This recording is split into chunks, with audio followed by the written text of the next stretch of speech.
আদিপুস্তক অধ্যায় 2। এইদৰে আকাশমণ্ডল পৃথিৱী আৰু সেই উভয়ত থকা সকলো পদাৰ্থ নিৰ্মাণ কৰি অতোৱা হ'ল।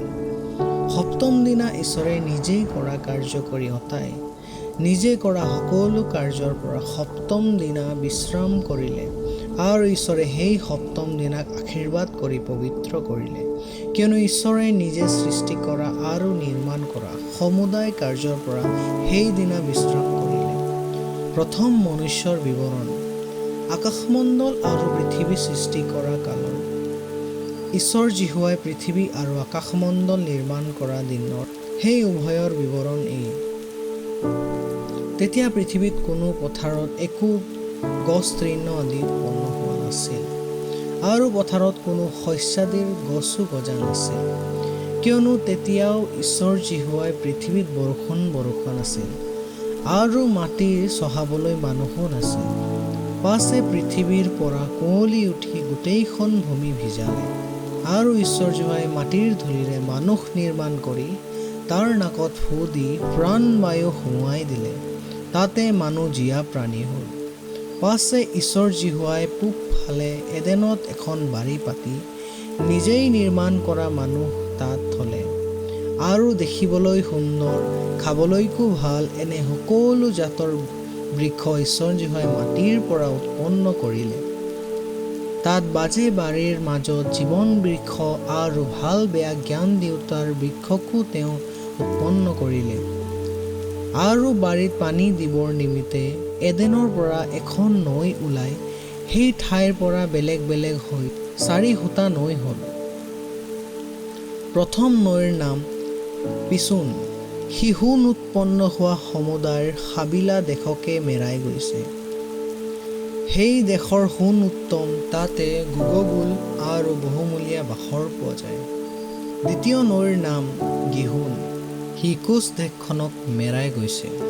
তৃতীয় নৈৰ নাম হিদ্দেকল, সি অচুৰ দেশৰ সন্মুখেদি বৈ গৈছে।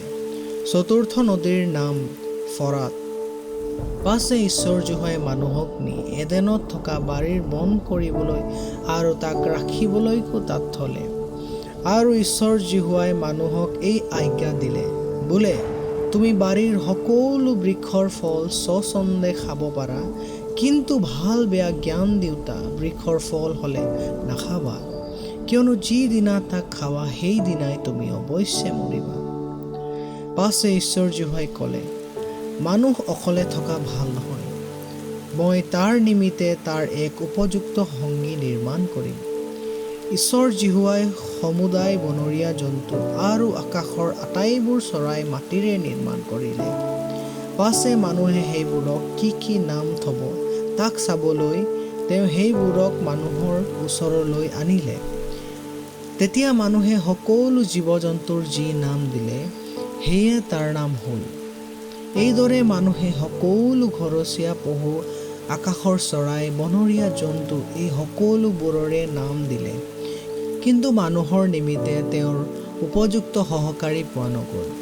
পাছে ঈশ্বৰ যীশুৱাই মানুহৰ ঘোৰ টোপনি অনাত তেওঁ টোপনি গ'ল, আৰু তেওঁৰ তাৰ এডাল কামি ষাঁড় উলিয়াই সেই ঠাই মঙহেৰে পূৰালে, আৰু ঈশ্বৰ যীশুৱাই মানুহৰ পৰা উলিওৱা কামি ষাঁড়ডালেৰে এজনী স্ত্ৰী নিৰ্মাণ কৰি মানুহৰ ওচৰলৈ আনিলে।